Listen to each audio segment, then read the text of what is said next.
বহুত ভাল লাগিছে আৰু মই মোৰ গাঁও মই ছাৰ বাইদেউ আৰু মোৰ মা দেউতাৰ নাম মই গৌৰৱ কৰিবলৈ বিচাৰোঁ।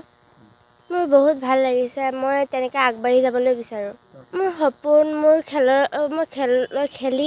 খেলি পেলাই মানে ডাঙৰ কিবা কৰিবলৈ বিচাৰোঁ। মই খেলৰ প্ৰতি বহুত আগবাঢ়িবলৈ বিচাৰোঁ। মই খেলেই ভাল পাওঁ আৰু ৱাৰিয়ৰ মাৰ্চেল আৰ্ট একাডেমী। অত্যন্ত আনন্দৰ এটা কথা জনাব যে যি 67th school game federation of India AGFI যি গেম এইবাৰ হ'বলৈ গৈ আছে, যোনটো ছত্তীশগড়ত হ'ব, তাত আমাৰ ৰূপহী আৰু গৰাজান অঞ্চলৰ পৰা ৱাৰিয়ৰ মাৰ্চেল আৰ্ট একাডেমী গৰাজান যি ব্ৰাঞ্চ আছে তাৰ পৰা 9জন খেলুৱৈ অংশগ্ৰহণ কৰিছিলে।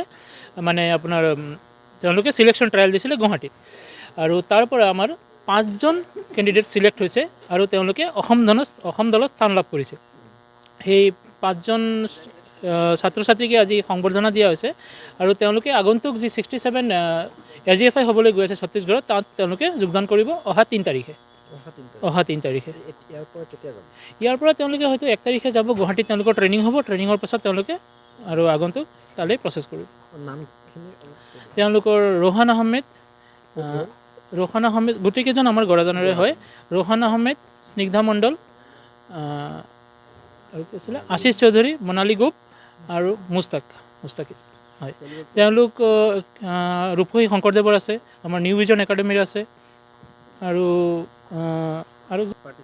তেওঁলোক গাটকা যি সমৰ কলা আছে পাঞ্জাৱৰ যোনটো ইণ্ডিজিনিয়াছ গেম, সেইটোত পাৰ্টিচিপেট কৰিছে আৰু তেওঁলোকে যোগ্যতাৰ বলত অসম দলত স্থান লাভ কৰিবলৈ সক্ষম হৈছে। গৰাজানৰ পৰা ইতিমধ্যে 3জন খেলুৱৈ ছত্তীশগড়ত হ'ব লগা গাটকা সমৰ কলালৈ অসমৰ হৈ প্ৰতিনিধিত্ব কৰিবলৈ ওলাইছে।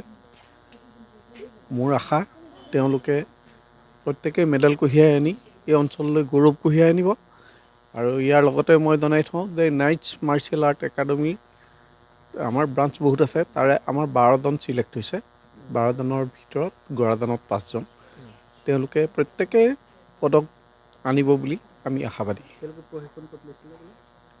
নাইটছ মাৰ্চিয়েল আৰ্ট একাডেমীৰ প্ৰশিক্ষণ কেন্দ্ৰ হৈছে অমলাপতি শিৱ মন্দিৰ, আৰু ৱাৰিয়ৰ মাৰ্চিয়েল আৰ্ট একাডেমী গৰাজানৰ ইয়াতে হৈছে।